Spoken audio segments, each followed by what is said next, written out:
आप सभी विश्वासियों को जयसु।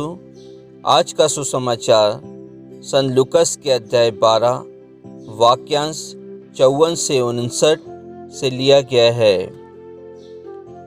यीशु ने लोगों से कहा, यदि तुम पश्चिम से बादल उमड़ते देखते हो तो तुरंत कहते हो वर्षा आ रही है, और ऐसा ही होता है।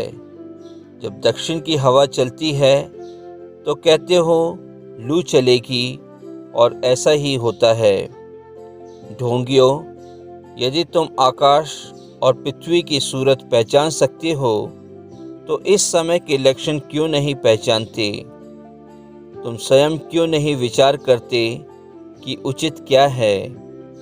जब तुम अपने मुद्दई के साथ कचहरी जा रहे हो तो रास्ते में ही उससे समझौता करने की चेष्टा करो। कहीं ऐसा ना हो कि वह तुम्हें न्यायकर्ता के पास खींच ले जाए और न्यायकर्ता तुम्हें प्यादे के हवाले कर दे और प्यादा तुम्हें बंदी गृह में डाल दे। मैं तुमसे कहता हूँ, जब तक कौड़ी कौड़ी न चुका दोगे तब तक वहाँ से निकल नहीं पाओगे। प्रभु का वचन है। ईश्वर को धन्यवाद। क्या मैं और आप एक दूसरे से समझौता कर शांतिपूर्ण ढंग से जीवन व्यतीत करना चाहते हैं? क्रिस्त में प्यारे विश्वासियों, आज के सुसमाचार में प्रभु यीशु क्रिस्त लोगों से कहते हैं, यदि तुम पश्चिम से बादल उमड़ते देखते हो तो तुरंत कहते हो कि वर्षा आ रही है। कहने का तात्पर्य यह है कि प्रभु यीशु क्रिस्त उन लोगों के साथ साथ हमें भी ये याद दिलाना चाहते हैं कि हमें जीवन की सच्चाई को पहचानना है। हमें यह मालूम करना है कि हम इस संसार में किस प्रकार आए हैं। आज मनुष्य इस सांसारिक जीवन में सब कुछ जानने की इच्छा रखता है, इस पृथ्वी से आकाश तक पहुंचने की इच्छा रखता है, और यह भूल जाता है कि हम किस प्रकार इस पृथ्वी और आकाश में आए हुए हैं। हम प्रभु यीशु क्रिस्त को भूल जाते हैं, उनकी सत्यता को भूल जाते हैं। उन्होंने जो हमारे ऊपर हमें इस संसार में लाए हैं, हम शायद वह भूल जाते हैं।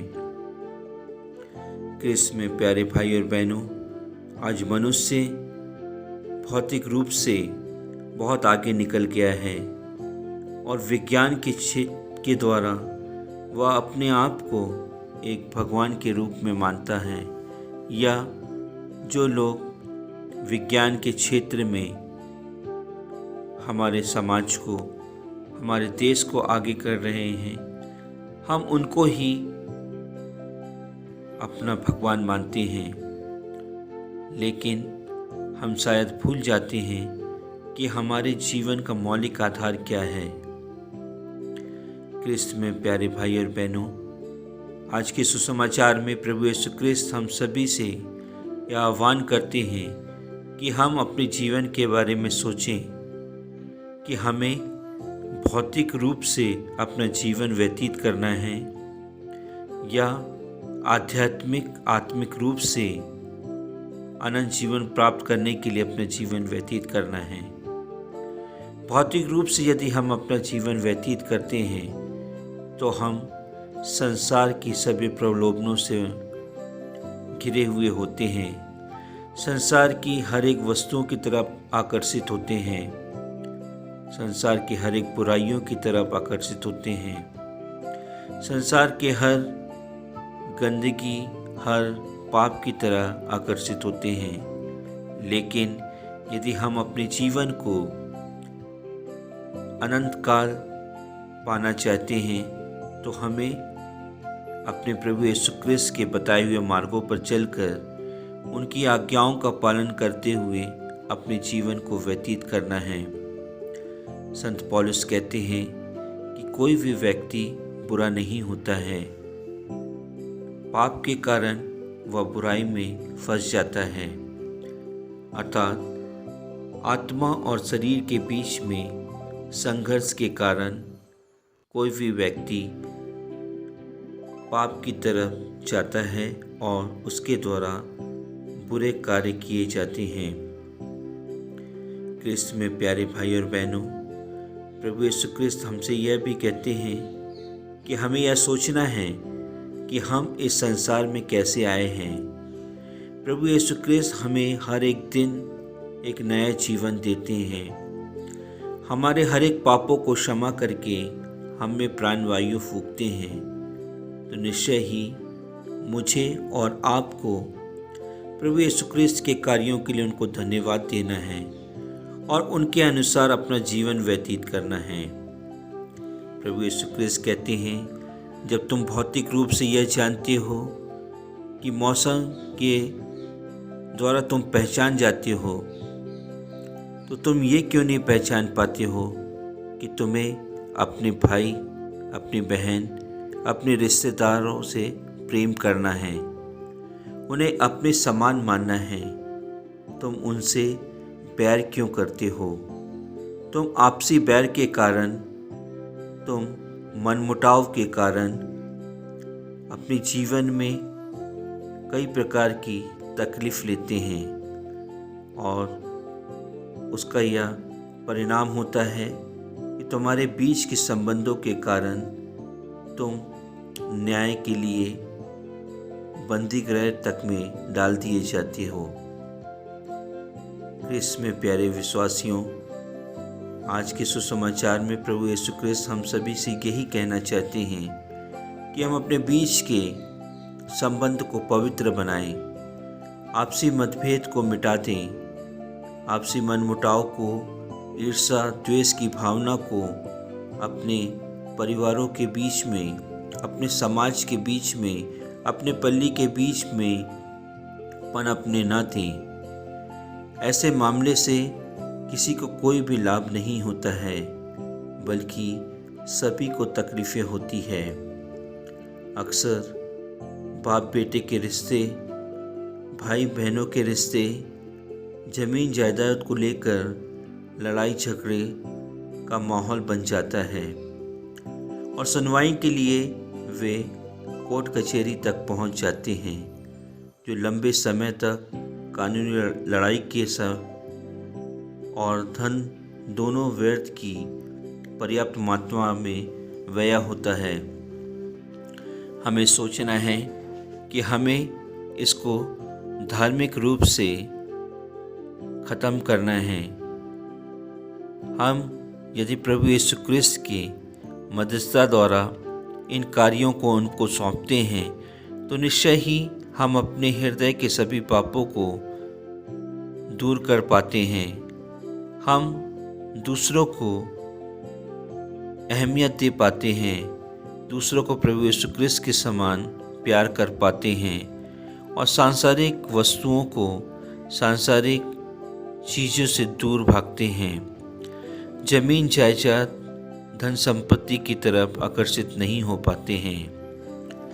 आज हम सभी इस सुसमाचार के माध्यम से यह प्रण लें कि हम आपस में एक दूसरे के साथ प्रेम के सूत्र में बंधे रहें, ताकि हम अपने जीवन में आने वाली विपत्तियों, परेशानियों से बच सकें। आमीन।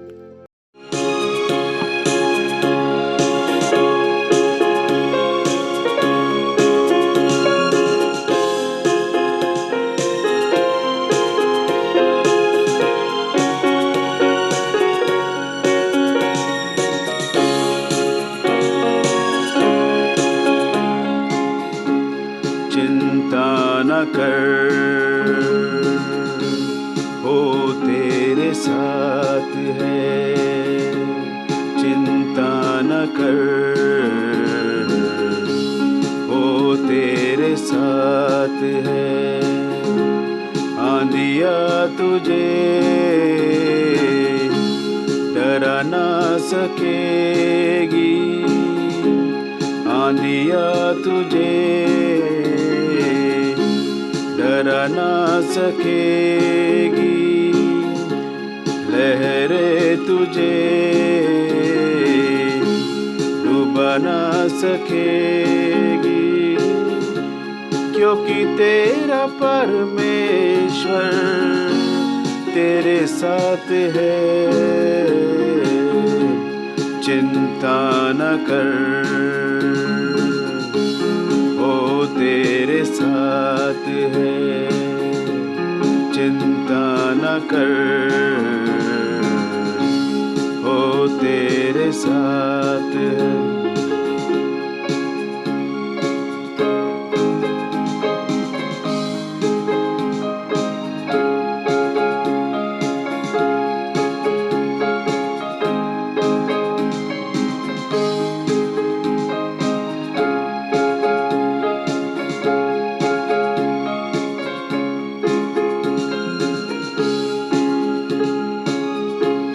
जीवन की राहों में हालात यूं होंगे, सूझेगा ना कुछ भी जब द्वार बंद होंगे।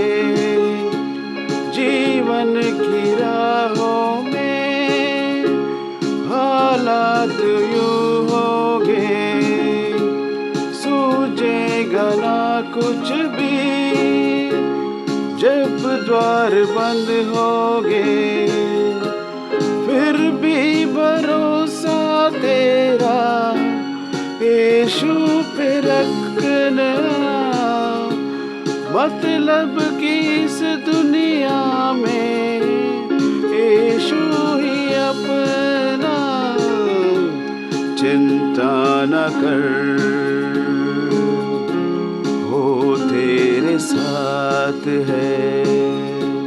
चिंता न कर, वो तेरे साथ है।